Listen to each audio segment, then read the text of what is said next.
Fitness ক্যাম্পের দ্বিতীয় দিনও বৃষ্টিতে ভেজে ফুটবল খেলেছেন ক্রিকেটাররা। ফিটনেস টেস্টের দ্বিতীয় দিন কঠিন পরিশ্রমকে উপভোগ করছেন ক্রিকেটাররা। হাসি মুখে ট্রেনারের নানা পরীক্ষায় অংশ নিচ্ছেন।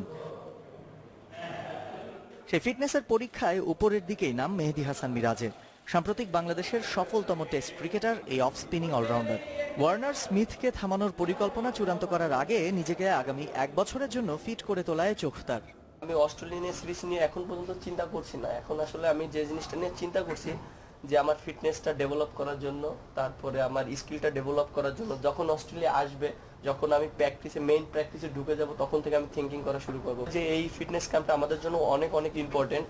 যে সামনে যে 1 বছর আমাদের সামনে খেলা আছে, এটা অনেক হেল্প করবে আমাদের। আষাঢ়ের নিয়ম ভাঙা অঝোর বৃষ্টি ক্রিকেটারদের বিলাসী করে তুলেছিল, তাই ক্রিকেট ভুলে ফুটবলে মনোযোগী মাশরাফি, মাহমুদুল্লাহ, মুশফিকরা। তবে ক্রিকেট নিয়েই কথা বললেন মেহেদী।